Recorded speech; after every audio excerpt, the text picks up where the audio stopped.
Hello, ladies and gentlemen, boys and girls. Gurok here, your casual gamer dad, coming at you guys with another Final Fantasy XIV video. No, this is not a job review video, as you've probably guessed from the title. Gunbreaker is coming, very close, but not yet.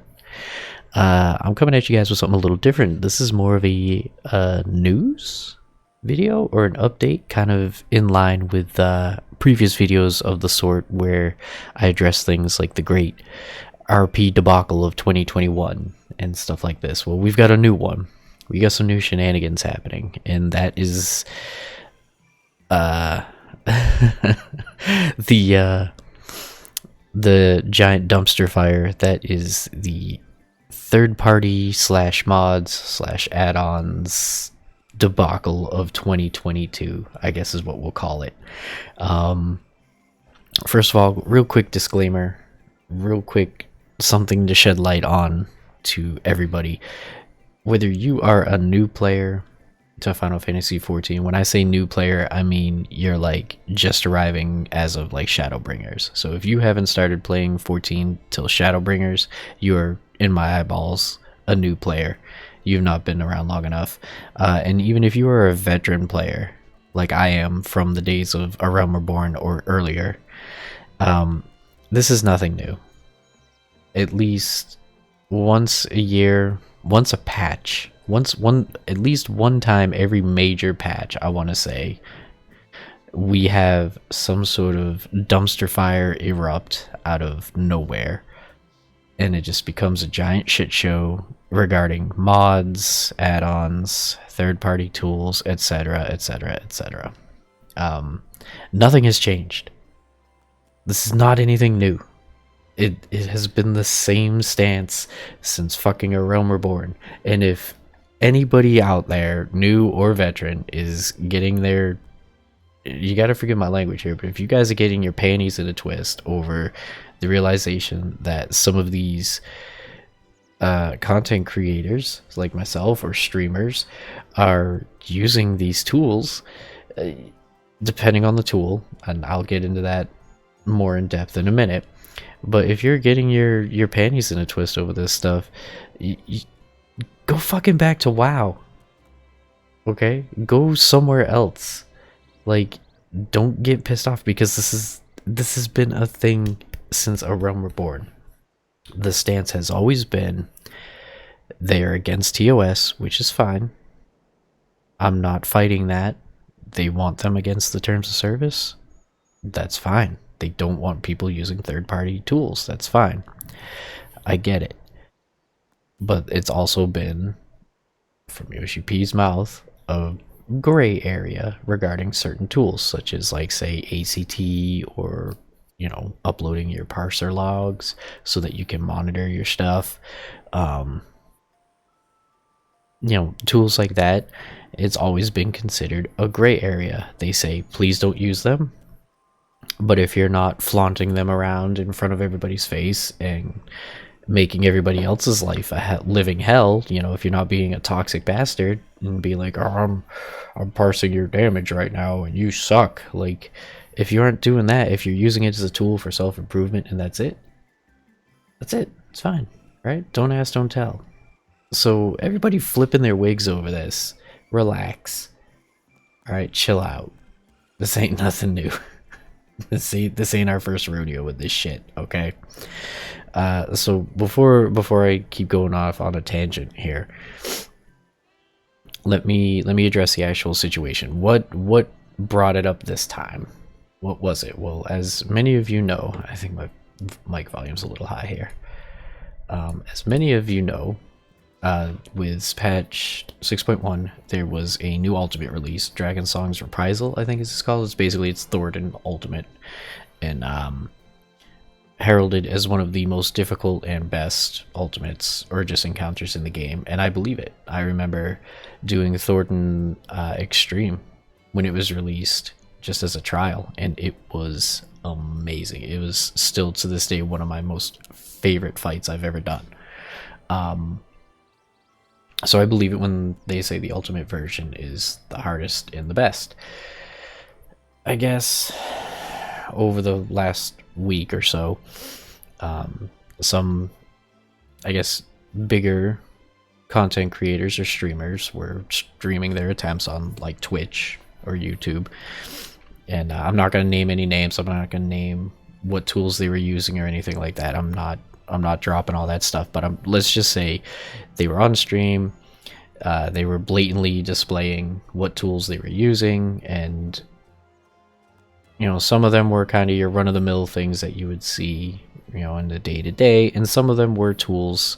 You know, I think one of them was using a more like a UI tool to show more clear buff and debuff pictures or icons, and as well as timers on them to make it more, you know, easily monitored, and made it easier to line them up with the rest of the group, so on and so forth. You know, and I think there was, I don't know if it was the same guy or if it was the same content creator or a different content creator, but there was someone else who also was using a tool that basically when he got targeted with an AoE, and this is a mechanic everyone has probably seen in the game at this point, where, you know, the boss targets a player with an attack, and the attack, when it hits, it leaves poop on the ground, leaves a big AoE, but then it keeps attacking 2, 3, 4 more times, and will continuously leave puddles underneath the player that's targeted. And the goal is to bring it to the edge of the arena, drop the first puddle, and then lead the following attacks after that that leave more puddles along the edge of the arena, overlapping the puddles enough that you minimize the space that they take up, but at the same time not getting yourself stuck in 2 puddles at the same time and ultimately just getting completely obliterated. And the tool that I saw demonstrated, basically as soon as the first AoE hit, it immediately put a marker down on the ground at the perfect spot that the player should stand in order to drop it, where the AoE circle would perfectly overlap and not like risk him or her dying. Those were the 2 biggest instances that I know about. The others, if there are more, I don't really know, but I do know that the result of these resulted in either viewers of the stream or just players who were aware of it reporting them to in-game GMs. They then got ripped out of their groups, got thrown in jail, got suspended or banned for a certain amount of time, and this just erupted this giant wave of movement amongst the community, where it seems like it's split down the middle, right? Half of them are condemning them for the use of these tools and saying, hey, you guys are awful, everybody who uses these tools should be banned and removed from the game permanently, we don't want you here, whatever, all that sort of stuff.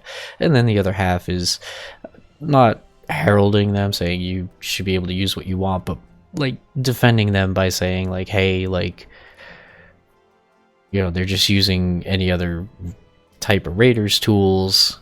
You know, I don't see what the big deal is. We've been using them for years, and we're not using them to get an advantage in the game, but to just help our own selves progress, so on and so forth, all this other different stuff. So the community is like split down the middle about this, right? My take on this, as a player, as someone who's been playing since, you know, release of A Realm Reborn, is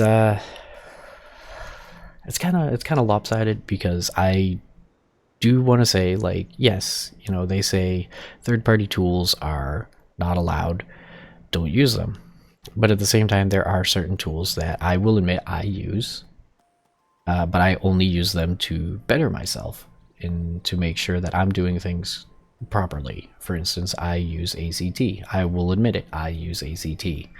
I don't use it to call anyone out.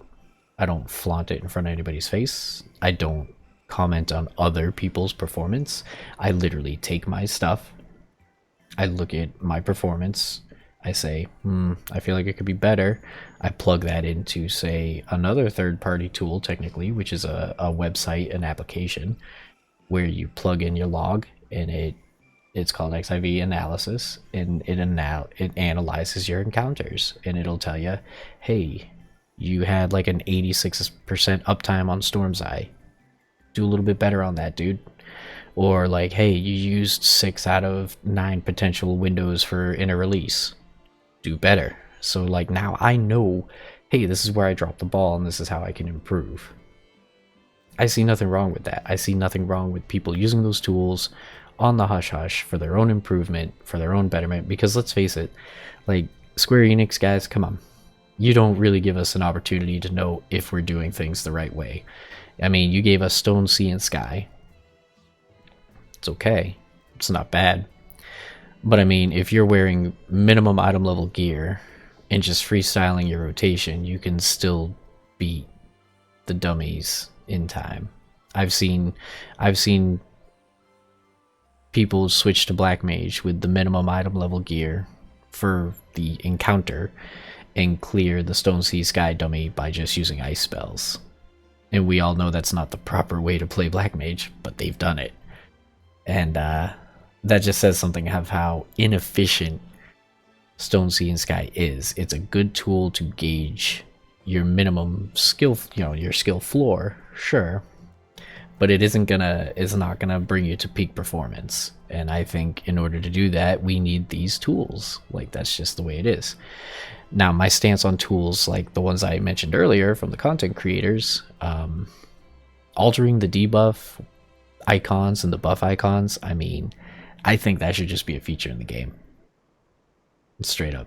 Like, I don't know why.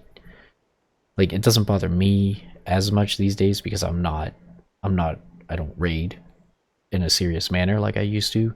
So I guess like it doesn't really affect me all that much, but I will say there are times when I'm trying to monitor buffs or debuffs on a boss and it's just hard. It's like I gotta strain my eyes and like really look at this little itty bitty square. There's no way to resize it or make it better. In terms of tools that make the encounter easier though, like showing AoE circles or preemptively showing you where to stand, I draw the line there. That's tools, mods, whatever you want to call them. Anything that does that is a bit much, and I think at that point you're just letting the tools play the game for you. You're not trying to figure out the encounter, you're not trying to learn the encounter, you're not dying and learning from your mistakes, you're just letting this tool do it for you and you're just going with the flow. And I think if that's the case, go play something like World of Warcraft, where your mods and your add-ons are going to do just that, and all you got to focus on is your 1, 2, 3. Because if that's how you like to play, do it there. Like, there's no need to do it here. Like, I think back when I was raiding, that was half of the fun, was smashing my face against the brick. I know it's a horrible analogy, but smashing my face against the brick wall, figuring out mechanic after mechanic just by dying to it over and over again, and then getting past that to the next phase is so much more fun than just being like, oh, we know what's going to happen because this tool told us it was going to happen. It would cheapen it. It would not be as sweet a victory, in my opinion. I mean, if people want to play a certain way, let them play a certain way, I guess. But you got to understand the risks. If you're going to be streaming or recording videos and you're going to be showing off these tools, especially the ones that alter encounters like that and basically let you, I don't want to say cheat, but yeah, cheat the encounter mechanics, then yeah, you got to be prepared for the consequences, because it has been against TOS since the dawn of time. Now, to address the idea, the whole thing about like, oh, will they change the TOS now? Yes and no. It's still going to be in a situation because they cannot monitor if you're using things in any way, shape, or form on your computer. They can't do it. They can't do it. The only way they find out is if you say something, A, or B, if you're recording or streaming and you're showing it on your screen. Like if I had ACT up right now and I had my little overlay window right here and you guys could see it, like that would be, I could get reported for that. I don't have it up right now. I'm not using it. I'm just playing casually right now, so I have no need for it. But if I was trying to, like, say, perfect my rotation and do it, I would probably use it. But I wouldn't use it live. I wouldn't show anyone, you know? Like, you got to be smart about it. Some people just aren't smart about it. It's just how it is. Like, you got to be ready to accept the consequences. That's just how it is. I don't know what else to say. You know, Yoshi P did make a statement. He, you know, it was posted on all the sites, and you know, in his statement, he kind of encompassed all third-party tools, and I think that there was a bit of a mistake, maybe a mistranslation, or maybe it was just a mistake on his behalf in wording, because to say that all third-party tools are a bannable offense, that means that, right down to its core, what that means is that means anything that is not currently available in Final Fantasy XIV, the game itself, is considered a third-party tool. That means OBS, which is what I'm recording and streaming with, that's a third-party tool. Discord or TeamSpeak, or do people still use Ventrilo? Any sort of voice program that you use to communicate with your team, that's third-party program. YouTube, just going onto YouTube to look up, like, say, a guide for like your class or a dungeon or a raid boss, technically a third-party tool. And you're gonna go ahead and tell, like, they aren't gonna go ahead and say you can't use any of these things, sorry, because that's just ridiculous. Imagine trying to type out, like, in chat in the middle of a raid, extreme or savage or ultimate, like, what's happened, like, what the next thing is, instead of calling out, like, hey, you know, phase change is about to happen, everyone get in your positions, you got to type it out while still doing your rotation. That's ridiculous. They cannot, and I am pretty sure they don't expect people to do that. That's silly and unreasonable. I think it was just not so much mistranslation, but I think that whole idea, and I think this is why everyone's whipped up into a frenzy, because now they're suddenly like, oh, all third-party tools are bannable, blah, oh my god.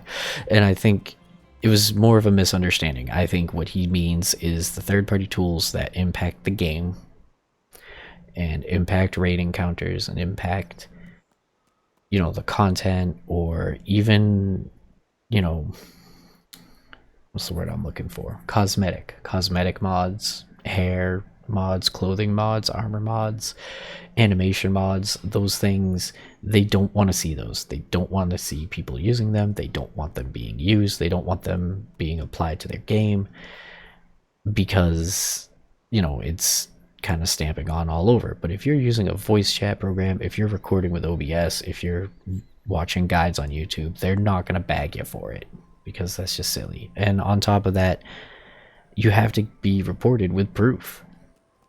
You know, they can't just be like, you know, oh, we're going to monitor everybody 24 hours a day, 7 days a week while they're logged into our game, and see if they're using any third-party tools. We can get rid of them. That's not what's going to happen. It hasn't happened in A Realm Reborn. It didn't happen in Heaven's Ward. Didn't happen in Stormblood. Didn't happen in Shadowbringers. And it ain't going to happen now. It's silly. I say give this whole thing a week. Give it 1 week, and it's all going to die down, and everything's just going to be business as usual, guys. That's just how it is. My overall thoughts: do I support or condemn mods, third-party tools, add-ons? Some I do, some I don't. I think you probably got that from my rant just now. Things that you use to improve yourself and not bring down others. ACT, XIV analysis. I mean, even XIV logs I like, because I like to see how I stack up against others in my role, and like how I can do better. Anything to improve yourself is good. Cosmetic things like hair, clothing, armor, body mods, whatever your flavor is, I want to say, I mean, if you want to, do it, but accept the risk. That's all I gotta say, man. Accept the risk. If you're going around posting pictures and G-pose of your guy, like, sporting some hairstyle with armor, all of which are not in the game, but you've modded them in, and someone reports you, just be ready to accept it, because I mean, that's just the way it is. Like, if you don't want to get banned for it, don't do it, or do it and just keep it hush hush. I mean, I'm not going to support it. I don't fully support it, but I mean, I'm also going to say, if that's what you want to do, hey man, that's you. Things that change the game, or like hacks, because this has been another big thing. I'm not really going to touch on it, but in PvP, things like speed hacking have been very prevalent. Add-ons, mods that make hard content easier. Let's face it, guys, even the hardest content in Final Fantasy XIV right now is not that hard. It's just repetition and learning. It's not that hard. So if you need mods and add-ons to play the game for you to make it easier, this might not be the right game for you. Those ones I condemn. Those ones I'm going to go ahead and say I don't like those. I won't use them. I'll never use them. Don't want to use them. And I don't see the need for them. Like, I think it's just way more fun to learn from your mistakes. Get smashed. Say, okay, I get that mechanic now. Dodge it right the next time. It's just how it is. I don't need an add-on to help me with that. And again, like, if you're going to use them and stream with them on, be ready to accept the consequences. I don't know what to tell you. Like, you can't get upset about breaking TOS, getting banned for it, and then being like, well, I wasn't doing anything wrong, I was just using add-ons. To break TOS, man, I don't know what to tell you. Are you going to get permabanned? No. People are freaking out thinking that's the new TOS. It's not the new TOS. The TOS itself hasn't necessarily changed. It's still the same. It's still, don't use them, they're bad, but we can't monitor them, so if you get caught, it's your own stupid fault. And accept your punishment. That's literally all it is in layman's terms, in caveman brand speak. But yeah, that's all I really got to say on the topic right now. I mean, that's my opinion, that's my thoughts, that's my outlook on it. I think it's kind of crazy, but trust me guys, give it another week and it's gonna be on to the next drama thing. So this is nothing new. So I hope you guys enjoyed this video. I know it's kind of more of a rant than being informational or anything, but yeah, I mean, just be safe out there, be kind, don't be toxic, and don't be dumb. You know, don't use cheats, don't use hacks, those are stupid. But if you use things to improve yourself in your performance, keep doing that, but keep it on the hush hush and be smart about it. That's all I gotta say. I hope you guys enjoyed the video. If you like what you saw, hit that thumbs up button. If you want to see more from me, hit the subscribe button. I've got a new video coming out for Final Fantasy XIV with a Gunbreaker job review that's going to wrap up all the tanks. That'll probably be done hopefully this weekend, maybe. I'll keep you guys posted. Got any thoughts, opinions, comments on your own? Leave them in the comment section down below, and I'm done shamelessly plugging my channel, so I will see you guys in the next video. Later.